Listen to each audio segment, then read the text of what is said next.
नमस्कार धावपटूंनो. एक प्रामाणिकपणे सांगा, रनिंगला जाण्याआधी नेमकं काय खाता?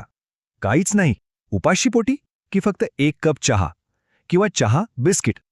आणि मग धावताना दम लागतो, फिनिशिंग नीट होत नाही अशी तक्रार असते, बरोबर ना? तर मग आज ह्याच विषयावर जरा डिटेलमध्ये बोलूया. तर सुरुवात करूया एका अगदी कॉमन प्रॉब्लेमने. खरं तर ही अडचण जवळजवळ प्रत्येक रनरला कधी ना कधी जाणवतेच. चला पाहूया ही नेमकी काय अडचण आहे जी आपला परफॉर्मन्स मागे खेचते. हाच तो प्रश्न आहे. प्रॅक्टिस तर आपण खूप चांगली करतो, पण धावताना अचानक असं वाटतं की सगळी एनर्जीच संपली. असं का होतं?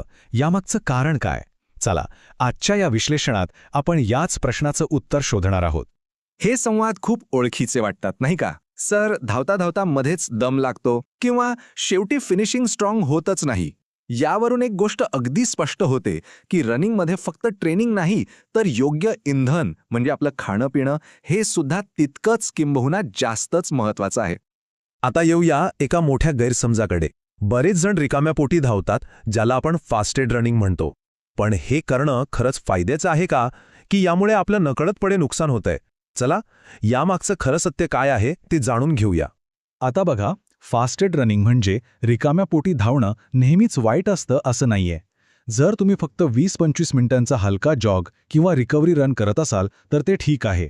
पण जर तुम्ही इंटरव्हल ट्रेनिंग, टेम्पो रन किंवा पोलीस भरतीसारखा हाय इंटेन्सिटी सराव करत असाल तर मात्र रिकाम्या पोटी धावणं धोकादायक ठरू शकतं. तर मग साहजिकच प्रश्न पडतो की असं का? हलक्या व्यायामासाठी चालतं, पण तीव्र व्यायामासाठी रिकामं पोट धोकादायक का ठरतं? काय आहे यामागचं विज्ञान? याचं उत्तर आहे ग्लायकोजन. आता हे ग्लायकोजन म्हणजे काय? सोप्या भाषेत सांगायचं तर हे आपल्या स्नायूमध्ये साठवलेलं पेट्रोल आहे, म्हणजे इंधन. हे आपल्याला कार्बोहायड्रेट्समधून मिळतं. आणि जेव्हा आपण कोणताही तीव्र व्यायाम करतो तेव्हा आपलं शरीर ऊर्जेसाठी याच ग्लायकोजनचा वापर करतं. म्हणून सगळ्यात महत्त्वाचा मुद्दा लक्षात घ्या. जर सकाळी तुमच्या शरीरात ग्लायकोजनची पातळी कमी असेल, म्हणजे पेट्रोल कमी असेल, तर तुमचा परफॉर्मन्स कमी होणारच. रिकाम्या पोटी धावल्याने फॅट जास्त बर्न होतं हे अर्धवट सत्य आहे. कारण जर तुमचा परफॉर्मन्स चांगला झाला नाही तर त्या फॅट बर्नचा काय उपयोग, बरोबर ना? ओके, मग आता हे तर कळलं की धावण्यापूर्वी काहीतरी खाणं गरजेचं आहे. पण काय खायचं? याचे काही सोपे नियम आहेत का? चला पाहूया की आपल्या शरीराला योग्य इंधन कसं द्यायचं, जेणेकरून परफॉर्मन्स सुधारेल आणि धावताना त्रासही होणार नाही. नियम अगदी साधे आहेत. तुम्ही धावण्यापूर्वी जे काही खाल ते हलकं आणि पचायला सोपं असायला हवं. त्यात मध्यम प्रमाणात कार्ब्स हवेत, पण फॅट आणि फायबर हे मात्र कमीच असावेत. आपल्याला एनर्जी हळूहळू आणि स्थिर हवी आहे, अचानक वाढून परत कमी होणारी नको. आणि हे वाक्य एकदम परफेक्ट आहे. आपला उद्देश शरीराला एनर्जीचा सपोर्ट देणं आहे, पोटावर अतिरिक्त भार टाकणं नाही. कारण जड तेलकट पदार्थ पचायला खूप वेळ लागतो आणि त्यामुळे धावताना त्रास होऊ शकतो. बरं, नियम तर कळले, पण आता प्रत्यक्ष काय करायचं? त्यासाठी एक मस्त आणि एकदम प्रॅक्टिकल योजना आहे जी कोणीही लगेच वापरायला सुरुवात करू शकतं. यामुळे कधी आणि काय खायचं हे ठरवणं खूप सोपं होऊन जाईल. याला आपण म्हणूया 30-60-90 मिनिटांचा नियम. खूप सोपा आहे. जर धावायला जायला 90 मिनिटं बाकी असतील तर तुम्ही एक हलकं संतुलित जेवण घेऊ शकता. जर 1 तास म्हणजे 60 मिनिटं बाकी असतील तर पोह्यांसारखा हलका नाश्ता उत्तम. आणि फक्त 30 मिनिटं असतील तर एक छोटा साधा स्नॅक पुरेसा आहे. आता प्रत्यक्ष उदाहरणांवर बोलूया. समजा धावायला 1 तास बाकी आहे तर तुम्ही एक छोटी वाटी पोहे किंवा उपमा खाऊ शकता. जर 30 ते 45 मिनिटं बाकी असतील तर एक केळं किंवा 5 भिजवलेले बदाम हा एक उत्तम पर्याय आहे.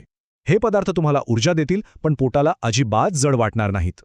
आता काय खावं हे जितकं महत्त्वाचं आहे तितकंच महत्त्वाचं आहे की काय खायचं नाही. क्रीम बिस्किटे, फळांचे पॅक ज्यूस, जड पराठे किंवा कोणतेही तळलेले पदार्थ धावण्यापूर्वी पूर्णपणे टाळायला हवेत. आता अनेकांना वाटेल, अरे फळांचा रस तो तर हेल्दी असतो. पण इथेच एक गंमत आहे. फळांच्या रसामध्ये फायबर नसतं, त्यामुळे रक्तातली साखर एकदम झपाट्याने वाढते आणि तितक्याच वेगाने खाली पण येते. यालाच शुगर क्रॅश म्हणतात आणि यामुळेच धावताना अचानक सगळी एनर्जी गेल्यासारखं वाटू शकतं. चला, आता आपण शेवटच्या आणि सगळ्यात महत्त्वाच्या भागाकडे आलो आहोत. आपण पाहणार आहोत की योग्य पोषण हेच स्मार्ट रनिंगचं खरं रहस्य कसं आहे. कारण धावणं हे फक्त पायांचं नाही तर ते डोक्याचंही काम आहे. बघा, प्रत्येक धावपटूची गरज ही वेगळी असते. जे पोलीस भरतीसाठी 800 किंवा 1600 मीटर धावतात त्यांना ताकद आणि वेग लागतो, त्यामुळे योग्य इंधन खूप महत्त्वाचं आहे. जे 5 किलोमीटर धावतात त्यांच्यासाठी एक हलका स्नॅक पुरेसा असतो, पण जे 10 किलोमीटर धावतात त्यांच्यासाठी ग्लायकोजनची पातळी टिकवणं गरजेचं आहे आणि त्यासाठी आदल्या रात्रीचं जेवणही तितकंच महत्त्वाचं ठरतं. आणि ही गोष्ट तर खूपच जास्त महत्वाची आहे. तुमचा परफॉर्मन्स केवळ धावण्यापूर्वीच्या नाश्त्यावर अवलंबून नसतो, तर तुमच्या संपूर्ण दिवसाच्या म्हणजे 24 तासांच्या पोषणावर अवलंबून असतो. त्यामुळे सातत्य खूप महत्वाचं आहे. जर आपण खाण्यापिण्याकडे दुर्लक्ष केलं तर काय होतं माहितीये? एक दुष्टचक्र सुरू होतं. चुकीचं इंधन, त्यामुळे मिळतो चुकीचा परफॉर्मन्स, मग प्रगती हळू होते आणि शेवटी येते ती निराशा. हे चक्र तोडणं पूर्णपणे आपल्या हातात आहे. तर मग या चक्रातून बाहेर कसं पडायचं? उत्तर ह्या सोप्या समीकरणात आहे.